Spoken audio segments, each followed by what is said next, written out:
How about some bucking mile-high magic?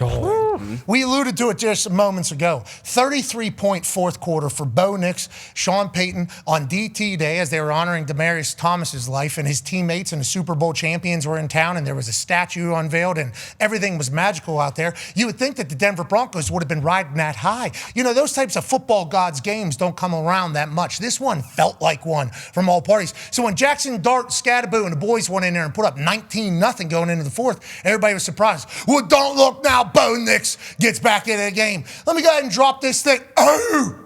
Wow. How you doing? Keep it moving. Crazy. Football gods maybe on their side. Yeah. Get a deflection, get a tud. All momentum's on their side. Football gods blessing them. Nope. Jackson Dart says we could do one of those too.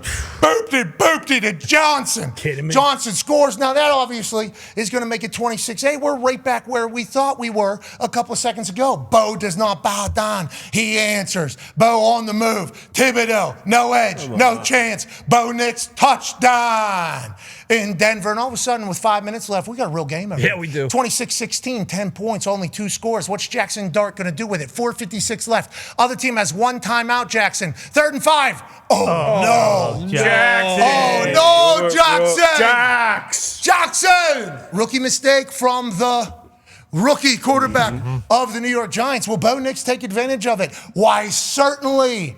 Once again on a rollout, drop off to Harvey, touchdown. Bo Nix, so that's a turnover. That's a touchdown. Big Mo's rolling. How you feeling, Okereke? Not great, 26-23. Did they leave too much time for Bo Nix to come back? Yes, and then some.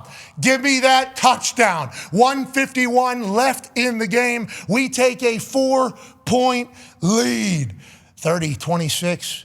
Jackson Dart was given no opportunity to come back. Is Jackson Dart going to be the guy who leads his team in final minutes of games? Yes, he is. Runs it in himself. Did they score too quick? No. Did Bo Nix score too quick for Jackson Dart? Did Jackson Dart score too quick for Bo Nix? Well, let's just go through the procedural extra point here to make sure everything's really copacetic. Miss. Oh, no. What? Miss. No. 33-yard extra point. How old was DT when he passed away? 33 years old. How much time is about to be on this clock right here? Oh, my God. 33 seconds. Bo Nix has 33 seconds. Down 2. Finds Mims over the middle. Shot Bo Nix. No timeouts. What are you going to do? Hurry. Rush. Kill. Situational football. Stupendous from Bo Nix. Offsides. Can't get back in time because you're injured. Let's go ahead and tack on 5 more yards. Then are we done? Are we settled here for a field goal? Will Lutz? No, let's find Cortland Sutton, the man who carried on DT's tradition of bringing donuts in for the wide receivers. Gets a massive catch to put him even more into field goal range. Down 2. Bo Nix, kill at 3 seconds. Will Lutz walks on the field. And Will, there's only one L in Will. The other L is headed to you, New York Giants, as they win 33-32 in an unprecedented comeback that has records breaking all over the place. There's multiple stats that you could pull from. There's one that was like 1,601 or something like that, times with a 18-point lead with 6 minutes left has a team won. Then there was another stat that came. It was like, 3,677 losses for any team that have been trailing by 18 plus in the final 6 minutes of the fourth quarter since the 1970 merger. There's only been one other team that's done it, and obviously that was the Colts over the Buccaneers. If you remember on Monday Night Football, the stadium actually emptied out. That game was over. Peyton Manning goes crazy. The boys go bananas. And then I think Mike Vanderjagt banks in a kick, and they end up winning that game on primetime. And this Denver Broncos team did just that. Now, obviously, we're pumped for the New York Giants having a guy, Jackson Dart, be able to lead a team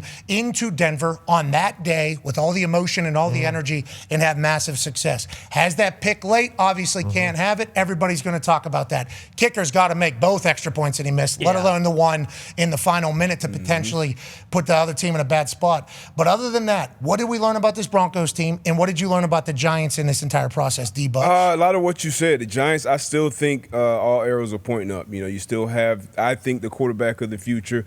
Maybe Dave will have saved his job going to Dart.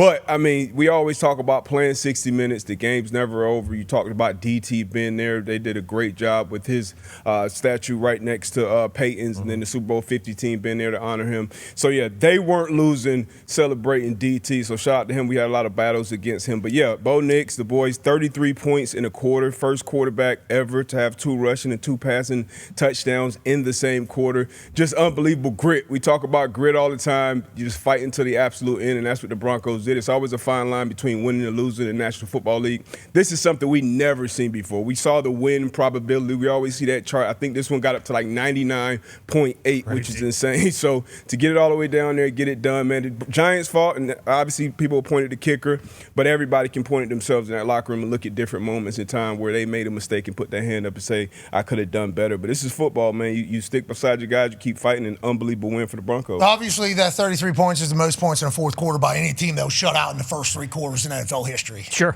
Yeah, NFL history says if you stink through 3 quarters, you're not just going to have an offensive explosion in the fourth quarter. Unless you're Bo Nix and Sean Payton. Interesting relationship. Because I feel like we're up on them. At the beginning, we didn't really know. Then we're up on them. Then they're kind of not being talked about. Now they have a massive fourth quarter. What do you think the story is of Bo and Sean Payton? When Sean Payton drafted Bo, loved him. He came on our program, actually. We had a draft spectaculars before we were with ESPN. Where were we with ESPN? I think that might have been our first year on ESPN. Yeah, whatever the case. He said, I love this guy, everything about him. It felt like a match made in heaven. Then they had to go through their own learning. This year, that win, that moment, is this what's going to propel them to being great the rest of the season, Ty? I mean, I would assume a game like that kind of has you believing, like, hey, no matter what happens, we can win. But I think because he started so much in college and because he is a little bit older, maybe, some people would like Bo Nix. They view him more as more of a veteran guy. Like, hey, we should let this guy throw a little bit more as opposed to kind of really managing him.